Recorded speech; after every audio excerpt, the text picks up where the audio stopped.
Est-ce difficile d'adapter le Marquis de Sade au cinéma, de porter des écrits du Marquis de Sade sous forme de scénario?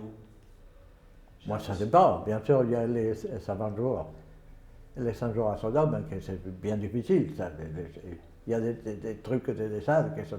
Enfin, il faut tout appliquer ces théories et écrire l'histoire. Mais les nouvelles, c'est l'idéal. En général, moi, j'adore les nouvelles pour les transposer au cinéma parce qu'un roman, normalement, un gros roman comme c'est Justine ou comme c'est Juliette, ce sont des romans dont on aurait besoin de 4 heures de projection pour donner une impression plus ou moins vraie de l'atmosphère, des personnages, etc. Mais les nouvelles, c'est l'idéal. La preuve, c'est que sur les nouvelles, on a fait toujours les meilleurs films. Prenons, par exemple, The Killers de Hemingway, fait par Robert Schionbach. C'est un chef-d'œuvre et c'est très fidèle à l'histoire. C'est complètement fidèle. Et on ne peut pas être fidèle quand on prend un roman de 450 pages. C'est impossible.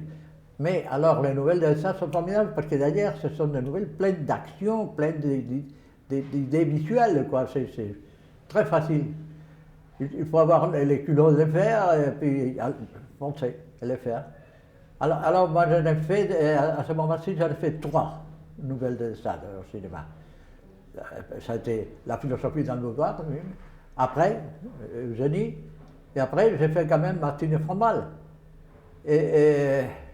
Non, pardon, Martine de Bressac. Eugénie et Fromal, Martine de Bressac. Et l'adaptation, ça a été très facile parce que du moment où tu adaptes tout ce qui se passe dans la nouvelle, tu le mets sur un scénario, ça te donne immédiatement 120 pages. Donc c'est une histoire pour 1 heure et demie de film. Alors, l'adaptation d'Eugénie était très facile. J'avais très envie de faire Eugénie, depuis toujours.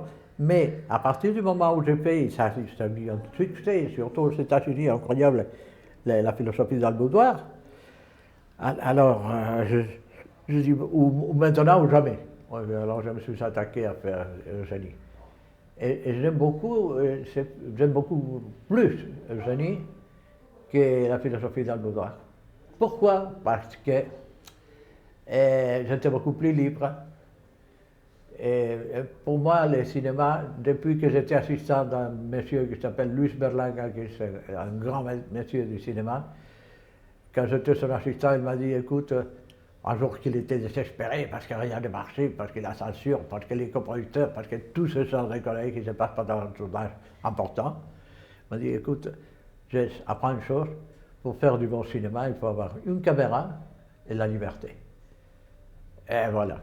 Et donc, après tout mon passage par les productions américaines B, mais productions américaines soi-disant sérieuses, c'est important, et alors j'ai eu la liberté. Et j'ai dit. C'était, disons, le premier film que j'ai fait 2 ou 3 petites choses comme ça, mais le premier film, disons, important pour moi, sérieux pour moi, c'était Eugénie. Alors, Eugénie, c'est moi qui a décidé le cast. Alors j'ai pris Soledad Miranda, parce qu'elle était Eugénie. Alors j'ai pris la nouvelle, je l'ai fait lire à Soledad. Je lui ai dit, si tu veux, on a la possibilité de faire ça. Elle a dit oui, tout de suite, mais allez, allons-y. Voilà. Alors, j'avais besoin du père d'Eugénie, et j'avais Paul Muller qui tournait avec moi à ce moment-là, et qui était un acteur idéal pour jouer le rôle, et il a immédiatement accepté. Alors, on a commencé le tournage en Allemagne, à Berlin, en hiver, avec la neige et tout ça qui a donné, je crois, des extérieurs très jolis. Et après, on a fait certains intérieurs à Paris. Paris et alentour, enfin. Et on a tourné notamment chez quelqu'un que le cinéaste connaît très bien, c'est M. Panto, le propriétaire de la salle Kino Panorama, une salle de Paris que j'adore, qui a la meilleure projection au monde. Et il a été super gentil, il nous a laissé tourner chez lui, c'était fantastique. Et après, on a fait des petits raccords ici et là, mais basiquement, on a fait à Berlin et à Paris. Et l'histoire, c'est une histoire qui n'a pas besoin de 60 de corps, ni de 300 figurants. On a eu tout ce qu'il fallait, et on l'a fait. Et moi, j'étais. Après, il fallait avoir une belle bande sonore. Et on a eu Bruno Nicolai a fait la musique, une musique merveilleuse, quoi.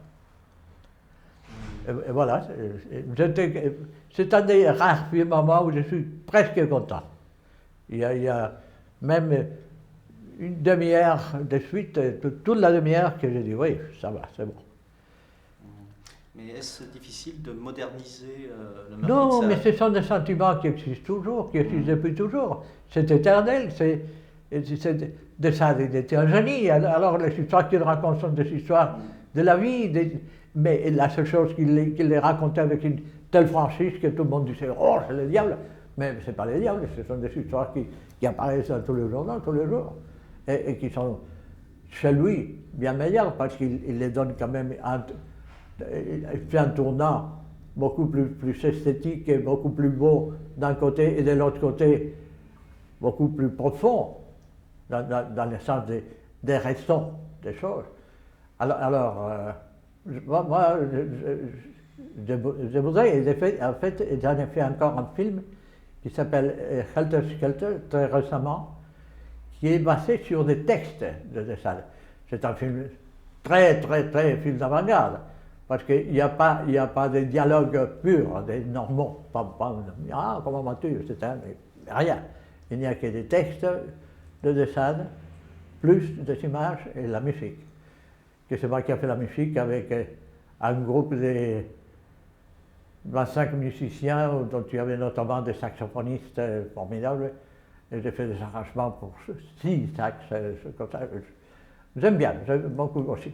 Mais comme par hasard, mes films que j'ai fait sur des Sade où il y en a déjà qui existent, il y en a déjà 2, 3, 4, 5, je le trouve parmi mes meilleurs films parce que la source est formidable. Disons que malgré son côté un peu subversif, l'histoire d'amour est finalement un peu fleur bleue. C'est très touchant, mais il est toujours touchant. Et il a toujours de l'humour. C'est un grand de la littérature, n'oublions pas. Alors qu'il a été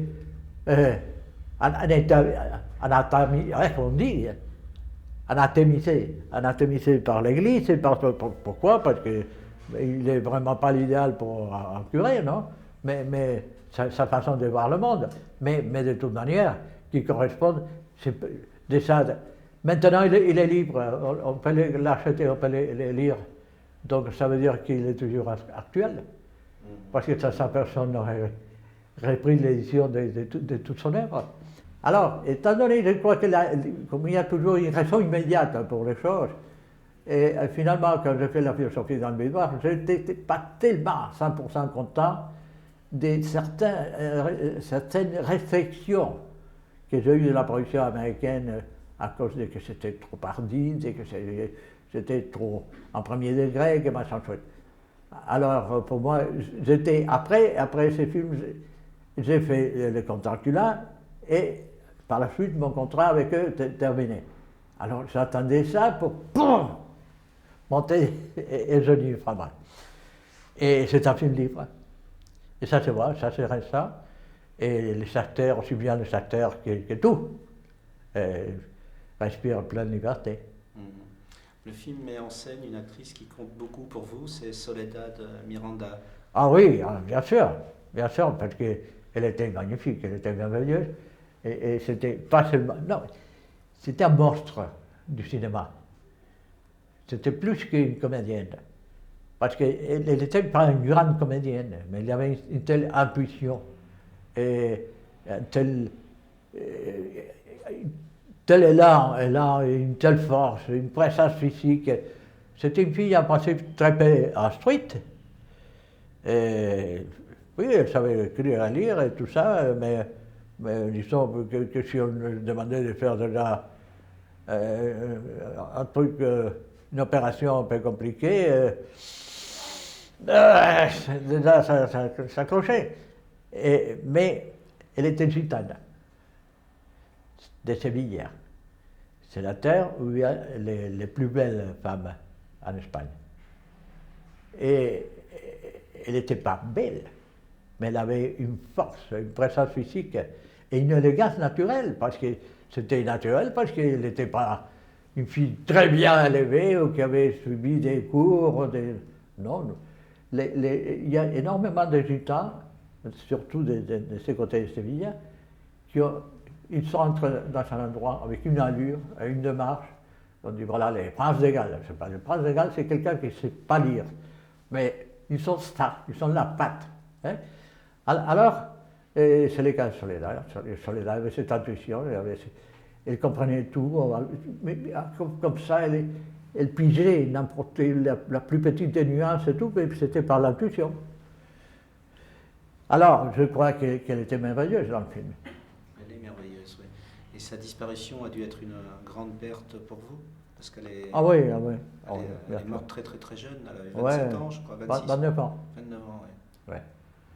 Oui, d'une façon stupide en plus. On avait fait tous ces films, et alors il y avait une production allemande de CCC Brauner de Berlin, une des plus grosses productions à l'époque d'Europe, mais toujours peut-être la plus importante d'Allemagne, avec un monsieur super milliardaire qui est le propriétaire de presque l'avenue principale de Berlin, la Kurfürstendamm.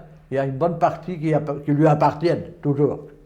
Alors, lui, dès qu'il a vu Soledad, il est tombé par terre. Et alors il a dit, il faut faire des films avec elle. Et après, un jour, quand on avait fini justement les derniers films qu'on a fait ensemble pour Brauner, et Brauner avait préparé avec ses avocats un contrat pour elle, un contrat de dessin pour faire 4 films avec des salaires payés magnifiquement, avec des rôles les meilleurs, avec tout. Et alors, elle passait ses vacances à Lisbonne avec son mari. Alors on est partis, les producteurs exécutifs de cette production, Brauner et moi, à Lisbonne pour la voir, pour lui expliquer et pour qu'elle signe. Et alors on est arrivé, on l'a vu un petit moment, on est arrivé le soir, on a pris rendez-vous pour le lendemain, il n'est jamais arrivé parce qu'elle s'est cassé la gueule dans le chemin. Voilà. Et dans ce film-là, on retrouve des tas d'acteurs qu'on voit dans vos autres films, des tas de techniciens qui sont dans votre film. J'ai l'impression que vous aimez travailler un peu en famille. Ah oui, mais bien sûr. Pourquoi? Parce que je crois que le jeu d'un acteur, les acteurs, ce sont des êtres hypersensibles.